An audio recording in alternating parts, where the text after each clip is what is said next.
حضرت طلحہ بن عبداللہ رضی اللہ تعالیٰ عنہ سرکار علیہ الصلوۃ والتسلیم سے بڑا پیار کرتے تھے، سرکار علیہ الصلوۃ والتسلیم کے عاشق تھے۔ حضرت ابوبکر صدیق رضی اللہ تعالیٰ عنہ کی کوششوں سے، حضرت ابوبکر صدیق رضی اللہ تعالیٰ عنہ کی کاوشوں سے حضرت طلحہ بن عبداللہ رضی اللہ تعالیٰ عنہ اسلام کے اندر داخل ہوئے۔ نوفل بن ادویہ جو اسد قریش کے لقب سے مشہور تھا، اسے جب اس بات کا علم ہوا تو وہ غصے سے بے قابو ہو گیا۔ اس نے دونوں کو یعنی حضرت ابوبکر صدیق رضی اللہ تعالیٰ عنہ کو اور حضرت طلحہ کو ایک رسی میں جکڑا اور کس کر باندھ دیا۔ وہ دونوں کرہاتے رہے، انہیں پریشانی ہوتی رہی، لیکن ابن ادویہ کی قوت اور دبدبے کے ڈر سے ان کے قبیلے بنو تمیم کے کسی فرد کو ہمت نہ ہوئی کہ انہیں آ کر چھڑا دے۔ سرکار علیہ الصلوۃ والتسلیم دعا فرمایا کرتے تھے، اے اللہ ادویہ کے بیٹے کے شر سے ہمیں بچا۔ حضرت طلحہ کے ایمان لانے کی وجہ یہ بیان کی گئی ہے کہ طلحہ بصرہ کی منڈی میں تجارت کے لیے گئے تھے۔ وہاں خانقاہ میں ایک راہب رہتا تھا۔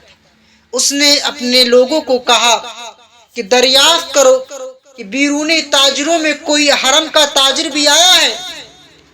میں نے بتایا کہ میں مکہ سے آیا ہوں۔ مجھے اس کے پاس لے گئے۔ اس نے دریافت کیا، کیا احمد نامی کوئی شخص تم میں ظاہر ہوا ہے؟ میں نے پوچھا کون احمد؟ اس نے کہا احمد بن عبداللہ بن عبد المطلب۔ یہ مہینہ اس کے ظہور کا ہے، وہ نبی آخر الانبیاء ہے، اس کے ظہور کی جگہ مکہ ہے اور ہجرت گاہ نخلستانوں والی وہ شعور زمین ہے۔ خبردار اس پر ایمان لانے میں تم پر کوئی سبقت نہ لے جائے۔ میرے دل میں اس کی بات بیٹھ گئی، میں جلدی سے مکہ لوٹا۔ میں نے پوچھا تو مجھے بتایا گیا کہ محمد بن عبداللہ نے نبوت کا دعویٰ کیا ہے، اپنی رسالت کا اعلان کیا ہے۔ حضرت ابوبکر صدیق رضی اللہ تعالیٰ عنہ آپ پر ایمان لے آئے ہیں۔ میں آپ کے پاس گیا، آپ نے مجھے اسلام کے بارے میں بتایا، مجھے لے کر حضور کی خدمت میں حاضر ہوئے اور میں مشرب اسلام ہو گیا۔ میں اسلام کے اندر داخل ہو گیا، حضور علیہ الصلوۃ والتسلیم کی خدمت میں آ گیا، حضور علیہ الصلوۃ والتسلیم کی غلامی میں آ گیا۔ مسلمانوں میں کچھ وہ مرد ہیں جنہوں نے سچا کر دیا جو عہد اللہ سے کہا تھا، تو ان میں کوئی اپنی منت پوری کر چکا اور کوئی راہ دیکھ رہا ہے اور وہ ذرا نہ بدلے۔ رسول اکرم صلی اللہ علیہ وسلم نے یہ آیت پڑھی، پھر صحابہ اکرام کی طرف متوجہ ہوئے اور حضرت طلحہ کی طرف اشارہ کرتے ہوئے فرمایا، من سرہ ان ينظر الى رجل یمشی علی الارض وقد قضا نحبہ فلینظر الی طلحہ۔ جو شخص اس بات پر خوش ہو کہ وہ کسی ایسے آدمی کو دیکھے جو زمین پر چلتا ہو اور اس نے اپنی نظر پوری کر دی، وہ طلحہ کو دیکھ لے، وہ حضرت طلحہ رضی اللہ تعالیٰ عنہ کا دیدار کر لے۔ غزوہ احد میں حضرت طلحہ رضی اللہ تعالیٰ عنہ نے دور سے دیکھا کہ سرکار علیہ الصلوۃ والتسلیم کے رخسار مبارک سے لہو بہ رہا ہے، خون ٹپک رہا ہے اور آپ سخت تکلیف میں ہیں۔ یہ صورتحال حضرت طلحہ رضی اللہ تعالیٰ عنہ کو کھا گئی اور آپ نے ہولناک فیصلے کو ایک یا دو چھلانگوں میں ہی طے کر ڈالا، جبکہ مشرکین کی چھائیں چھائیں کرتی تلواریں رسول اکرم صلی اللہ علیہ وسلم کو گھیرے ہوئے تھی اور آپ کو گہری زب لگانا چاہتے تھے۔ حضرت طلحہ رضی اللہ تعالیٰ عنہ نے اس خوفناک صورتحال میں لشکر جرار کی طرف رسول اکرم صلی اللہ علیہ وسلم کے لیے ڈھال بن کر کھڑے ہوئے۔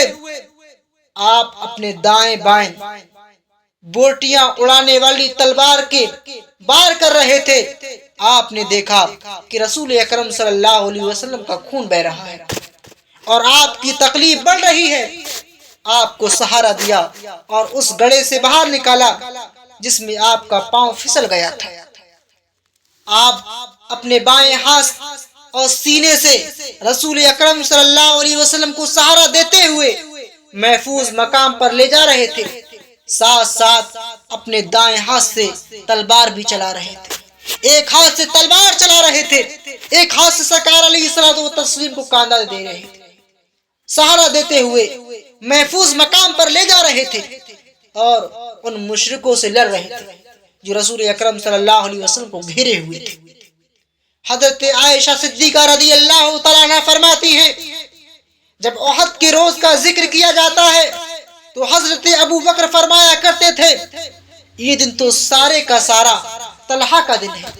میں پہلا شخص تھا جو نبی اکرم صلی اللہ علیہ وسلم کے پاس آیا تو آپ نے مجھے اور ابو عبیدہ بن جراح سے فرمایا، اپنے بھائی کی حالت کو دیکھو، حضرت ابو طلحہ کو دیکھو۔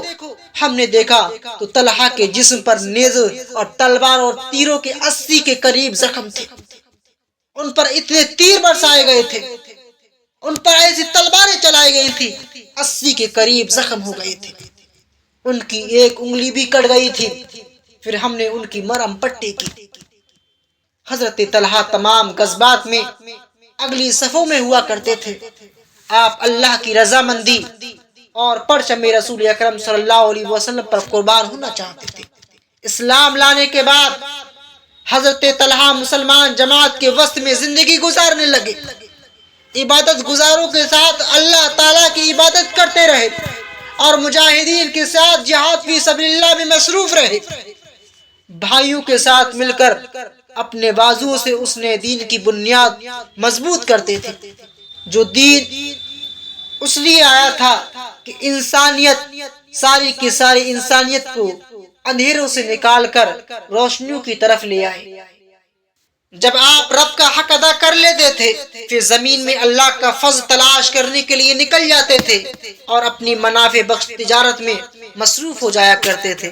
تجارت سے واپس آ کر پھر اللہ رب العزت کی عبادت کیا کرتے تھے، جہاد فی سبیل اللہ میں شرکت کیا کرتے تھے، رسول اکرم صلی اللہ علیہ وسلم کی خدمت میں حاضری دیا کرتے تھے۔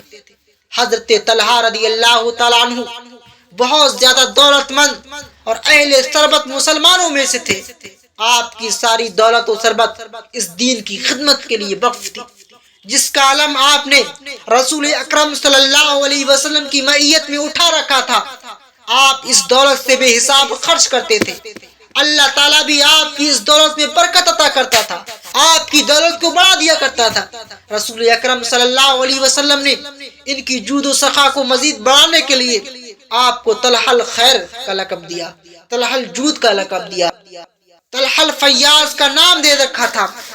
حضرت طلحہ رضی اللہ تعالیٰ عنہ بڑے مالدار شخص۔ حضرت طلحہ نے محبت رسول صلی اللہ علیہ وسلم میں خود کو ڈھال بنا لیا تھا۔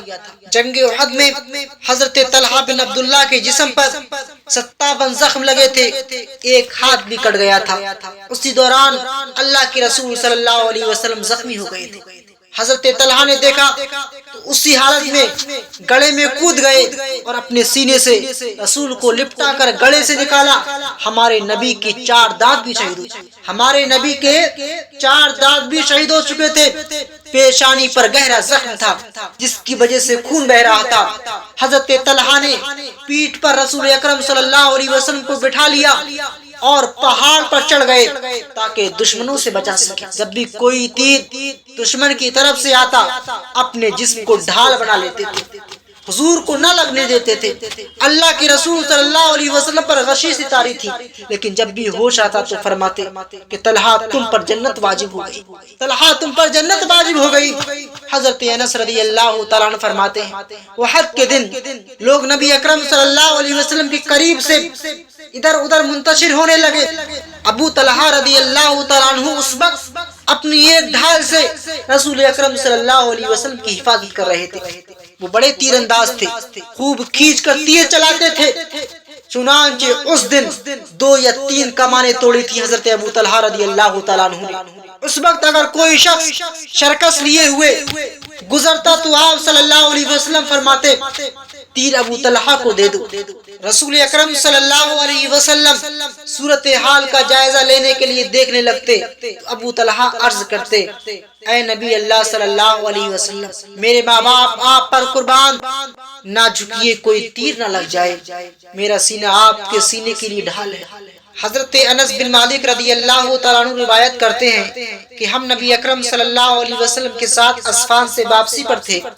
آپ صلی اللہ علیہ وسلم نے سواری پر اپنے پیچھے اپنی بیوی صفیہ بنت حی کو بٹھایا ہوا تھا۔ آپ صلی اللہ علیہ وسلم کی اونٹنی پھسلی، دونوں گر پڑے۔ ابو طلحہ رضی اللہ تعالیٰ عنہ اپنی سواری سے کودے اور عرض کیا یا رسول اللہ صلی اللہ علیہ وسلم، مجھے آپ پر فدا کریں۔ آپ صلی اللہ علیہ وسلم نے فرمایا عورت کا خیال کرو۔ انہوں نے کپڑا اپنے چہرے پر ڈالا تاکہ ام المومنین رضی اللہ تعالیٰ عنہ پر نظر نہ پڑے، اور قریب آ کر وہ کپڑے ان پر ڈال دیے۔ اس کے بعد سواری درست کی۔ جب آپ صلی اللہ علیہ وسلم سوار ہو گئے تو ہم آپ کے چاروں طرف گئے۔